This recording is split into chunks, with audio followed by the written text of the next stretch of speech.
Hello बच्चों, आप सभी का अपना प्यारा सा YouTube channel toppers classes bye SSS में फिर से एक बार पुनः स्वागत है। अभी हम लोग JAC board class 12 intermediate exam 2023 के लिए इकोनॉमिक्स में most very very objective question यानी एमसीक्यू प्रश्न उत्तर को पढ़ेंगे, जो आपके 2023 इंटरमीडिएट एग्ज़ाम के लिए वरदान साबित होगी। तो चलिए वीडियो को शुरू करते हैं और क्लास 12 इकोनॉमिक्स में मोस्ट वेरी वेरी इंपॉर्टेंट वस्तुनिष्ठ प्रश्न यानी ऑब्जेक्टिव क्वेश्चन एमसीक्यू प्रश्न उत्तर को पढ़ना शुरू करते हैं। देखिए सवाल नंबर 1 से, उत्पादन के निम्न में से कौन से साधन हैं? भूमि, श्रम, पूंजी, उपयुक्त सभी। तो यहाँ पर सब उत्पादन का साधन है। ऑप्शन डी सही उत्तर होगा। जमीन भी है, लेबर भी है और पूंजी भी है। ऑप्शन डी उपयुक्त सभी सही उत्तर होगा। आगे देखिए सवाल नंबर 2, उपभोक्ता व्यवहार का अध्ययन किया जाता है सूक्ष्म अर्थशास्त्र में। याद रखिएगा, उपभोक्ता, उत्पादक, क्रेता, विक्रेता, बाजार के बारे में सूक्ष्म अर्थशास्त्र में यानी माइक्रो इकोनॉमिक्स व्यष्टि अर्थशास्त्र में अध्ययन किया जाता है। ठीक है, उपभोक्ता व्यवहार का अध्ययन सूक्ष्म अर्थशास्त्र में होता है। ऑप्शन ए सही उत्तर होगा। आगे देखिए सवाल नंबर 3, अर्थशास्त्र के जनक कौन थे? अर्थशास्त्र के जनक, अर्थशास्त्र का पिता एडम स्मिथ को कहा जाता है। एडम स्मिथ को अर्थशास्त्र का पिता जनक माना जाता है। 3 का सही उत्तर ऑप्शन सी होगा। 3 का सी। आगे देखिए सवाल नंबर 4, अर्थव्यवस्था की केंद्रीय समस्याएं कौन सी है? साधनों का आवंटन, साधनों का कुशलतम उपयोग, आर्थिक विकास, उपयुक्त सभी। इनमें से सब अर्थव्यवस्था का केंद्रीय समस्या है, इसीलिए ऑप्शन डी उपयुक्त सभी ऑल सही उत्तर होगा। Option D. आगे देखिए सवाल नंबर 5 को पढ़िए। 5 नंबर, अर्थव्यवस्था को वर्गीकृत किया जा सकता है पूंजीवादी के रूप में, समाजवादी के रूप में, मिश्रित के रूप में। इनमें से सभी यानी यहाँ पर सब अर्थव्यवस्था का प्रकार है, पूंजीवादी, समाजवादी, मिश्रित, तीनों होगा, यानी ऑप्शन डी इनमें से सभी सही उत्तर होगा। आगे देखिए सवाल नंबर 6 नंबर को पढ़िए। अर्थव्यवस्था की केंद्र समस्या है, अर्थव्यवस्था की केंद्रीय समस्या है क्या उत्पादन हो, कैसे उत्पादन हो, उत्पादित वस्तु का वितरण कैसे हो, उपयुक्त सभी। यहाँ पर सब अर्थव्यवस्था का केंद्रीय समस्या है। ऑप्शन डी सही उत्तर होगा, उपयुक्त सभी। आगे देखिए सवाल नंबर 7 नंबर, उपयोगिता का गणनावाचक सिद्धांत किसने प्रस्तुत किया? मार्शल ने। ठीक है, उपयोगिता को मुद्रा के द्वारा मापा जा सकता है, उपयोगिता को मुद्रा के द्वारा गिन सकते हैं, माप सकते हैं। उपयोगिता का गणनावाचक सिद्धांत मार्शल ने प्रस्तुत किया है, मार्शल ने। ऑप्शन ए सही उत्तर होगा। Option A. आगे देखिए सवाल नंबर 8, जब कुल उपयोगिता अधिकतम होती है तब सीमांत उपयोगिता शून्य होती है, 0 होती है। याद रखिएगा, ये प्रश्न बहुत ज़्यादा इंपॉर्टेंट है, बार बार परीक्षा में पूछा जाता है। जब कुल उपयोगिता TU टोटल यूटिलिटी अधिकतम मैक्सिमम होती है तब सीमांत उपयोगिता मार्जिनल यूटिलिटी MU शून्य होती है, 0 होती है। 8 का सी होगा आंसर। 8 का सी। आगे देखिए सवाल नंबर 9, सम सीमांत उपयोगिता नियम के विचार के मूल प्रतिपादक कौन थे? गॉसेन। ठीक है, सम सीमांत उपयोगिता नियम गॉसेन का दूसरा नियम है। ठीक है, इसीलिए सम सीमांत उपयोगिता नियम के विचार के मूल प्रतिपादक गॉसेन है, गॉसेन। ऑप्शन बी सही उत्तर होगा। Option B. आगे देखिए सवाल नंबर 10, मांग में कौन सा तत्व निहित होना आवश्यक है? मांग के लिए कौन सा तत्व जरूरी है? उपभोग की इच्छा, हाँ। एक निश्चित मूल्य, हाँ। साधन व्यय करने की तत्परता यानी तैयार, हाँ। उपयुक्त सभी। 10 का सही उत्तर ऑप्शन डी होगा। मांग के लिए सब जरूरी है। पहला बात इच्छा होना चाहिए, दूसरा बात मूल्य होगा, तीसरा बात साधन खर्च करने की तत्परता यानी तैयार। उपयुक्त सभी ऑप्शन डी होगा। सही उत्तर ऑप्शन डी। आगे देखिए सवाल नंबर 11, ऐसी वस्तुएं जिनका एक दूसरे के बदले में प्रयोग किया जाता है कहलाती है स्थानापन्न वस्तुएं।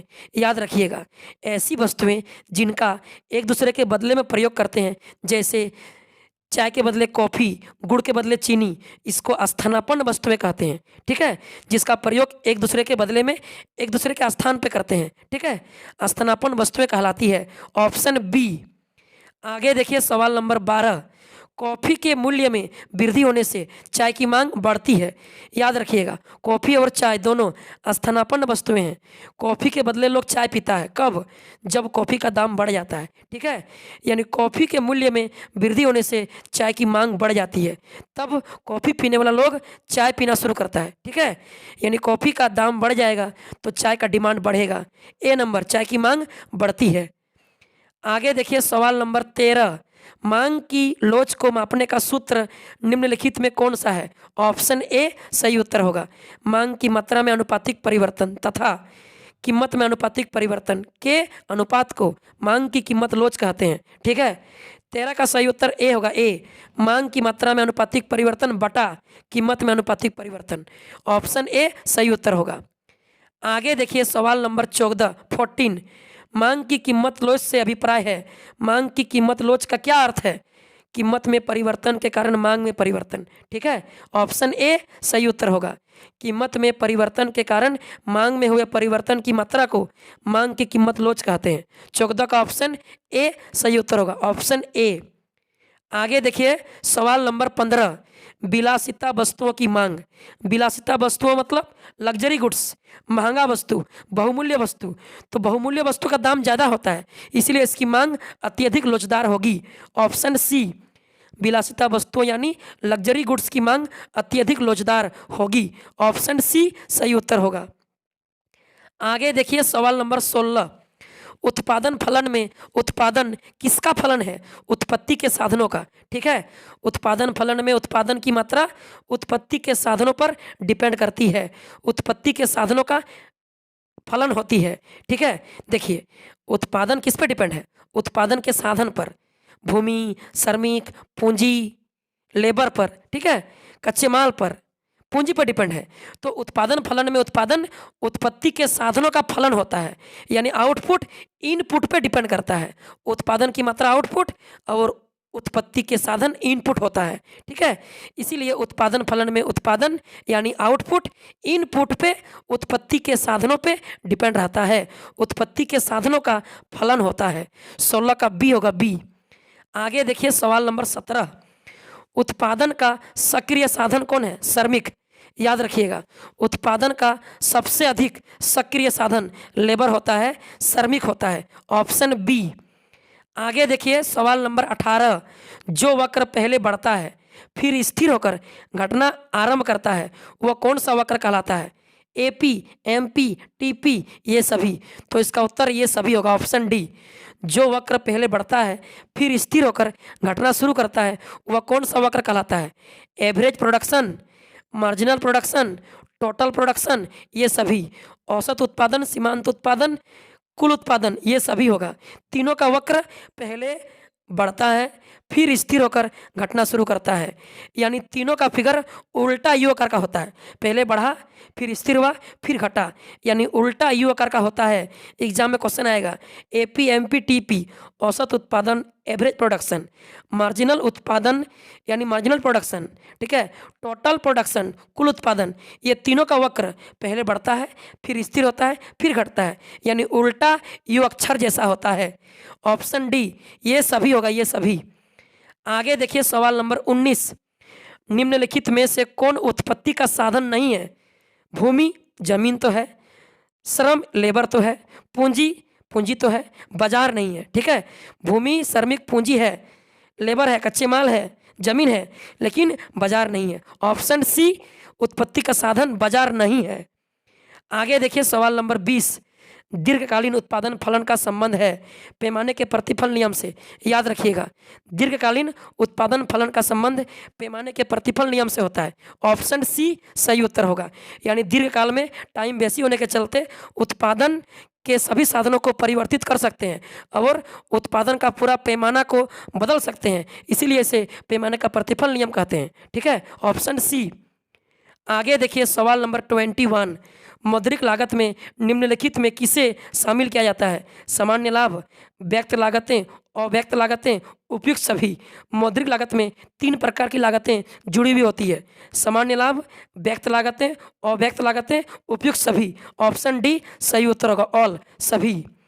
आगे देखिए सवाल नंबर 22, निम्नलिखित में सही अंकित कीजिए, इनमें से कौन सा सूत्र सही है खोजिए। ऑप्शन ए सही है, टीवीसी बराबर टीसी माइनस टीएफसी। ठीक है, टीवीसी बराबर टीसी माइनस टीएफसी होता है। ठीक, देखिए टीसी बराबर होता है टीएफसी जोड़ टीवीसी, तो टीवीसी बराबर क्या होगा? टीवीसी बराबर हो जाएगा TC minus TFC. Option A सही उत्तर होगा 22 का। आगे देखिए सवाल नंबर 23, अवसर लागत का वैकल्पिक नाम क्या है? आर्थिक लागत। याद रखिएगा, अवसर लागत अपॉर्चुनिटी कॉस्ट का वैकल्पिक नाम इकोनॉमिक कॉस्ट आर्थिक लागत होता है। 23 का ए होगा, ए। आगे देखिए सवाल नंबर 24, सवाल नंबर 24 यानी 24 पढ़िए। पूर्ण प्रतियोगिता में क्या होता है? पूर्ण प्रतियोगिता में परफेक्ट कंपटीशन मार्केट में ए आर बराबर एम आर होता है, A R equal to M R होता है। याद रखिएगा, ये सवाल बहुत ज़्यादा इंपॉर्टेंट है। पूर्ण प्रतियोगिता में परफेक्ट कंपटीशन मार्केट में क्या होता है? A R equal to M R होता है, ए आर बराबर एम आर होता है। Average revenue equal to marginal revenue, औसत आय बराबर सीमांत आय। 24 का ए होगा, ए। आगे देखिए सवाल नंबर 25, वस्तु की पूर्ति के निर्धारक घटक हैं। वस्तु की पूर्ति के निर्धारक घटक हैं वस्तु की कीमत, हाँ। संबंधित वस्तु की मूल्य, हाँ। उत्पादन के साधनों की कीमत, हाँ। उपयुक्त सभी, ऑल। इनमें से सभी पूर्ति का निर्धारक घटक है, उपयुक्त सभी। ऑप्शन डी होगा। आगे देखिए सवाल नंबर 26, 26, जब कीमत में थोड़ा सा परिवर्तन होने पर पूर्ति में ज़्यादा वृद्धि हो जाए तो पूर्ति का स्वरूप निम्नलिखित में कौन सा होगा? लोचदार। याद रखिएगा, जब कीमत में थोड़ा सा परिवर्तन होने पर पूर्ति में ज़्यादा वृद्धि हो जाए तो पूर्ति का स्वरूप लोचदार होगा। लोचदार मतलब पूर्ति कीमत से ज़्यादा, बेलोचदार मतलब पूर्ति कीमत से कम। ठीक है, 26 का ए होगा, ए। आगे देखिए सवाल नंबर 27, 27, बाजार की निम्नलिखित में कौन सी विशेषता है? एक क्षेत्र होना, क्रेता विक्रेता की उपस्थिति होना, वस्तु का एक मूल्य होना, उपयुक्त सभी। बाजार के लिए सब जरूरी है, बाजार की इनमें से सब विशेषता है। एक क्षेत्र होना चाहिए, क्रेता विक्रेता की मौजूदगी होना चाहिए, वस्तु का एक मूल्य होना चाहिए, उपयुक्त सभी। ऑप्शन डी सही उत्तर होगा, ऑप्शन डी। आगे देखिए सवाल नंबर 28, बाजार की वह स्थिति जिसमें वस्तु का केवल एक ही क्रेता हो कहलाता है मोनोस्पोनी। ठीक है, मोनोस्पोनी। याद रखिएगा, जब किसी बाजार में किसी वस्तु का केवल एक ही विक्रेता होता है तो उसे एकाधिकार बाजार कहते हैं, लेकिन जब एक ही क्रेता होता है तो उसे मोनोप्सोनी कहते हैं, मोनोप्सोनी। ठीक है, जब एक ही विक्रेता होगा तो मोनोपोली, एकाधिकार, लेकिन जब एक ही क्रेता होगा, खरीदने वाला एक ही तो होगा, तो बोलेंगे मोनोप्सोनी। ऑप्शन बी सही उत्तर होगा। आगे देखिए सवाल नंबर 29, संतुलन कीमत के निर्धारक घटक निम्नलिखित में कौन से हैं? वस्तु की मांग, वस्तु की पूर्ति, उपयुक्त दोनों। संतुलन कीमत के निर्धारक घटक दोनों हैं, वस्तु की मांग भी, वस्तु की पूर्ति भी। वस्तु की मांग और पूर्ति दोनों के द्वारा संतुलन कीमत का निर्धारण होता है। ऑप्शन सी उपयुक्त दोनों। आगे देखिए अंतिम प्रश्न सवाल नंबर 30। आगे अंतिम प्रश्न सवाल नंबर 30 को पढ़िए। कीमत निर्धारण प्रक्रिया में समय तत्व का विचार किसने प्रस्तुत किया? मार्शल ने। कीमत निर्धारण प्रक्रिया में समय तत्व के बारे में विचार मार्शल ने प्रस्तुत किया है। मार्शल के अनुसार उत्पादन समय 3 तरह का होता है। मार्शल ने उत्पादन के समय को 3 भागों में विभाजित किया है, 3 भागों में बांटा है। एगो अल्पकाल, एगो अति अल्पकाल और एगो दीर्घकाल। ठीक है, मार्शल ने कीमत निर्धारण प्रक्रिया में समय तत्वों को 3 भागों में उत्पादन प्रक्रिया में बांटा है। एक अल्पकाल, दूसरा अति अल्पकाल, तीसरा दीर्घकाल। मार्शल ने इस विचार को दिया है। 30 का सी होगा, सी। तो चलिए अभी हम लोग most very very important 30 objective यानी MCQ 30 प्रश्न को पढ़ें। फिर मिलते हैं अगले वीडियो में, तब तक के लिए बाय बाय, थैंक यू।